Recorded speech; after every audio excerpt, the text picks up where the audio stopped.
میرے محترم دوستوں، بزرگوں، عزیزوں، دین کے حق ہونے کی علامت یہ ہے کہ اس کام کے کرنے والوں کے راستے میں رکاوٹیں پیش آئیں۔ یہ اس کام کے حق ہونے کی دلیل ہے۔ جو لوگ رکاوٹوں کی وجہ سے دعوت کو چھوڑ دیتے ہیں، اللہ تعالیٰ ایسے لوگوں سے خیر کا کام نہیں لیتے، کیونکہ صحابہ کرام خود فرماتے ہیں کہ ہم نے جتنی بھی خیریں حاصل کی ہیں وہ تمام خیریں اس راستے کی ناگواریوں سے حاصل کی ہیں۔ اس کام کے کرنے والوں کو خصوصاً ہجرت سے پہلے کے حالات اور حضور اکرم صلی اللہ علیہ وسلم کی ان حالات میں آپ کی انفرادی دعوت اور باوجود تمام رکاوٹوں کے اور باوجود تمام اذیتوں کے اور باوجود ہر قسم کی مخالفت کے اور باوجود ہر قسم کی تہمتوں کے صحابہ کرام نے اس کام کو چھوڑا نہیں، بلکہ نبوت کے 23 سال میں سے 13 سال وہ بغیر نصرت کے، بغیر استقبال کے سخت حالات میں ہی گزرے۔ میں نے یہ بات اس لیے عرض کی ہے کہ بہت سے کام کرنے والے ایسے ہیں جو کام کرنے کے لیے راستوں کے کھلنے کا انتظار کرتے ہیں۔ راستہ کھل کر کام نہیں ہوتا، کام کرنے سے راستہ کھلتا ہے۔ راستہ کھلنے سے کام نہیں ہوتا، بلکہ کام کرنے سے راستہ کھلتا ہے۔ اس امت کو دین اور دنیا کے تمام مسائل میں حل بتلایا گیا تھا 2 چیزوں میں، ایک دعوت، دوسرے دعا۔ اس لیے انبیاء علیہ السلام کسی بھی حال میں ہوں، انبیاء علیہ السلام کسی حال میں دعوت کو چھوڑتے نہیں ہیں۔ یوسف علیہ السلام پر تہمت لگی ہوئی ہے، سارے ملک میں ان کو بدنام کر دیا گیا، اور تہمت بھی زنا کی تہمت، تاکہ یہ ان کی بات سنی نہ جا سکے، ان کی بات کوئی قبول نہ کرے۔ لیکن انبیاء علیہ السلام باوجود تہمتوں کے اپنے کام کو نہ تہمت میں اور نہ کسی خطرے میں چھوڑنے والے نہیں ہوتے، بلکہ یوسف علیہ السلام کو جب جیل ہو گئی تو اللہ کی شان کہ جیل میں 2 قیدی اور بادشاہ کی طرف سے قید میں ڈالے گئے۔ یوسف علیہ السلام نے یہ خیال نہ کیا کہ یہ موقع کام کرنے کا نہیں ہے، اس موقع پر کام کرنا بے احتیاطی ہے، اس موقع پر کام کریں گے تو ایسا نہ ہو کہ سزا اور سخت ہو جائے، اس موقع پر کام کریں تو کہیں ایسا نہ ہو کہ بادشاہ کو اور غصہ آ جائے۔ بلکہ یوسف علیہ السلام نے جیل میں آنے والے قیدیوں کو دعوت پہلے دی اور ان کے خواب کی تعبیر بعد میں دی، اس لیے کہ داعی وہ ہوتا ہے جو ہر حال میں اپنے مقصد کو، اپنے کام کو مقدم رکھتا ہے۔ ہجرت سے پہلے کا جو ماحول تھا، نبوت کا اکثر وقت وہ بالکل چھپتے چھپاتے کام کرنے کا تھا۔ نبوت کا اکثر وقت ہجرت سے پہلے کا چھپتے چھپاتے کام کرنے کا تھا، لیکن صحابہ کرام نے کسی بھی خطرے کی وجہ سے کام کو چھوڑا نہیں۔ کہ جب رکاوٹوں کے ماحول میں کام کرنے والے اپنا کام پورا کر دیتے ہیں تو پھر اللہ رب العزت ان کے لیے انصار تیار کر دیتے ہیں۔ انصار کا زمانہ آپ کے ساتھ 10 سال کا، اور بغیر نصرت کے خطرات میں کام کرنے کا زمانہ 13 سال کا۔ ہم اگر یہ چاہیں کہ راستے کھل جائیں تو راستے کھلنے کے لیے ہمیں ہجرت سے پہلے کی محنت کے تمام تقاضے پورے کرنے ہوں گے۔ تو اللہ رب العزت، کیونکہ اللہ تعالیٰ کا دستور یہ ہے کہ جب داعی کی قربانیاں مطلوبہ سطح تک پہنچ جاتی ہیں تو پھر اللہ رب العزت ان کے لیے فتح کا فیصلہ فرما دیتے ہیں۔ جب داعی کی قربانیاں مطلوبہ سطح تک پہنچ جاتی ہیں، اللہ رب العزت ان کے لیے فتح کا فیصلہ فرما دیتے ہیں۔ تو ایسا فرماتے تھے کہ جو شخص رکاوٹوں میں کام نہیں کرے گا وہ اس سے نصرت کا اور فتح کا کوئی وعدہ نہیں ہے، اسے نصرت کا فتح کا کوئی وعدہ نہیں ہے جو رکاوٹوں میں کام نہ کرے۔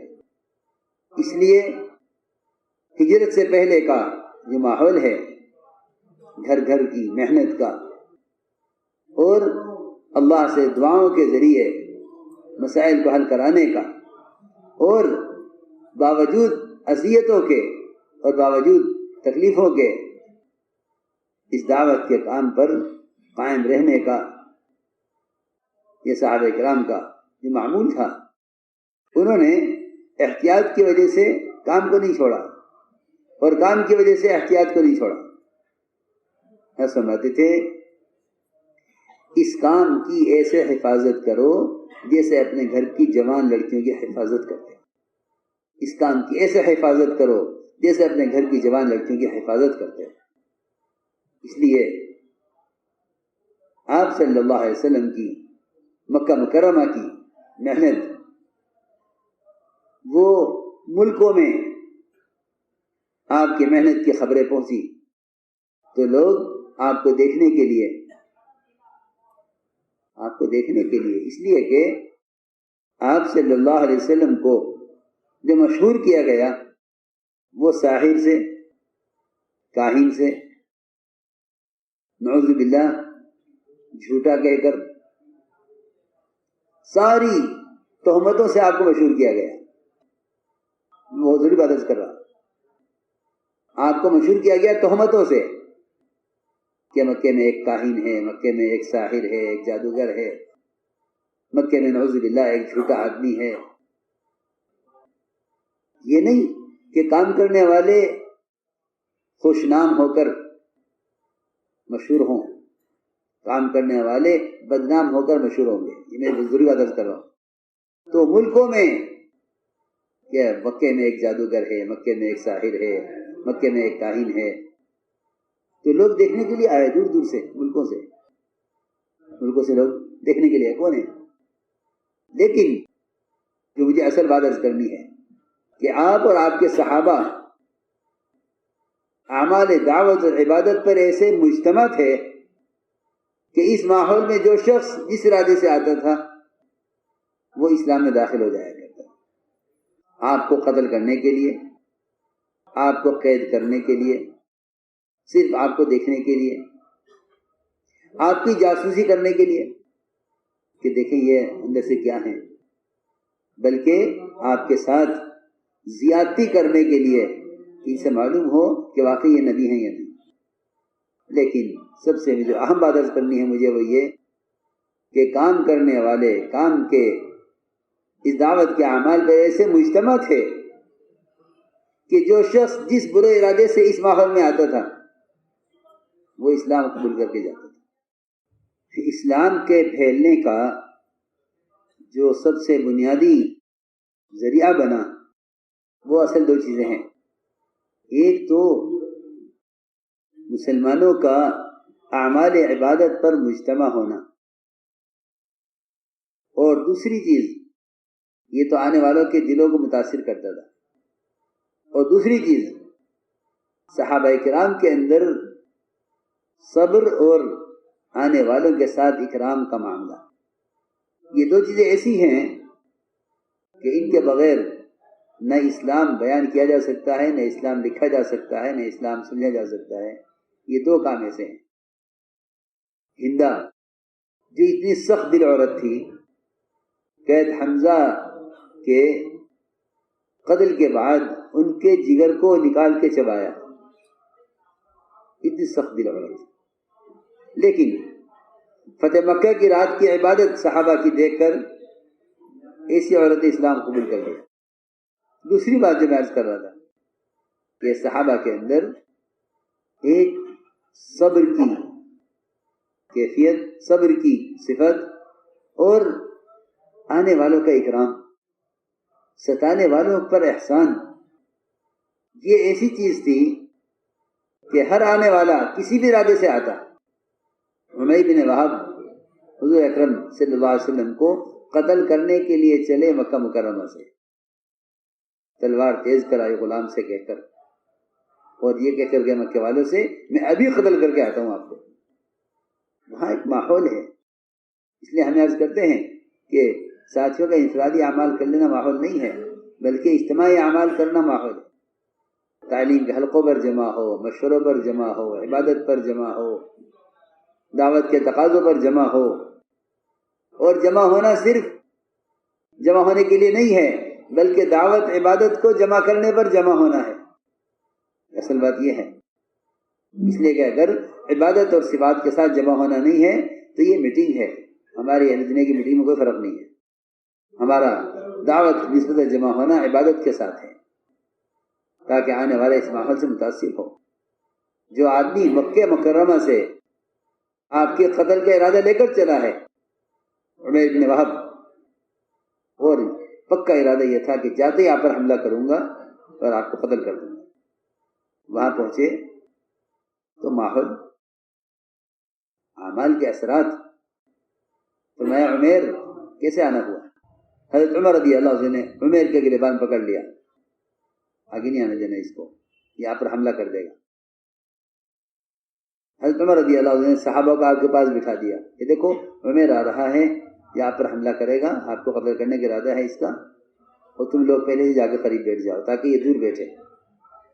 عمیر بن وہب آئے، حضور اکرم صلی اللہ علیہ وسلم جانتے ہوئے کہ یہ کس ارادے سے آ رہا ہے، آپ کو وحی سے معلوم ہو گیا تھا کیوں آیا ہے، عمیر آگے آؤ آگے آؤ، عمر اس کا گریبان چھوڑ دو، ہر راستہ کرو، ہٹو، ادھر کرو ادھر کرو، عمیر آگے آؤ آگے آؤ، اپنی بات بتا کے بٹھایا، پاس بٹھایا۔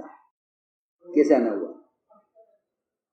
کہ میں تو اپنے بھائی کو لینے کے لیے آیا۔ تم نے کیوں سفر کیا مکے سے مدینے کا؟ کہ میں بھائی ہے میرا، اس کو لینے کے لیے آیا۔ فرمایا بھائی کو لینے کے لیے آئے، تلوار کیوں لائے؟ کہ نہیں، یہ تلواروں نے تو کام کوئی فائدہ نہیں دیا، میں تو بھائی کو لینے کے لیے آیا۔ فرمایا عمیر سچ بتلاؤ، تم نے حرم میں مکہ مکرمہ میں بیٹھ کر کیا مشورہ کیا تھا؟ بس اتنی بات حضرت عمیر نے سنی، فوراً کلمہ پڑھا، اسلام میں داخل ہوئے۔ ادھر مکے والے انتظار میں تھے کہ کب خبر آتی ہے نعوذ باللہ آپ کے قتل کی۔ ماحول یہ جو عرض کر رہا کہ اعمال عبادت سے ایسا ماحول بنایا گیا تھا دعوت کے ذریعے، کیونکہ میں پھر عرض کرتا ہوں، صبح میں نے میری بار بار یہ بات سمجھائی آپ کو کہ تبلیغ اور دعوت صرف ملاقاتیں کرنے کا نام نہیں ہے، بلکہ امت کو اعمال عبادت، اعمال دعوت پر جمع کرنا ہے۔ اس مجموعے میں، اس ماحول میں جو آئے گا وہ اسلام قبول کیے بغیر اور تربیت حاصل کیے بغیر نہیں جائے گا۔ اصل بات یہ ہے کہ کام کرنے والے دعوت و عبادت پر مجتمع ہوں، تاکہ اس ماحول میں آنے والا وہ ہدایت حاصل کر کے اور اس ماحول سے دل متاثر ہوں۔ اس لیے میں نے عرض کیا کہ آنے والے مختلف ارادوں پہ آتے تھے، آنے والے مختلف ارادوں سے آتے تھے۔ عمیر بن وہب کو اللہ نے اس طرح ہدایت دی۔ زید بن ثانہ وہ یہود کے بڑے عالم تھے، حضور اکرم صلی اللہ علیہ وسلم کو جانچنے کے لیے آئے تھے کہ یہ نبی ہیں یا نہیں ہیں۔ اس جانچنے کے لیے ان کے ساتھ زیادتی کرنا ضروری تھا۔ آپ کو زید بن ثانہ نے مال قرض کے طور پر پیش کیا اور اپنے قرض کا مطالبہ، قرض کی ادائیگی کی سے پہلے آ کر آپ کے گریبان پکڑ کر آپ کو دھکا دے کر آپ سے قرض کا مطالبہ کیا۔ یہ اس راستے کی ناگواریاں ہیں، اس راستے کی ناگواریاں ہیں۔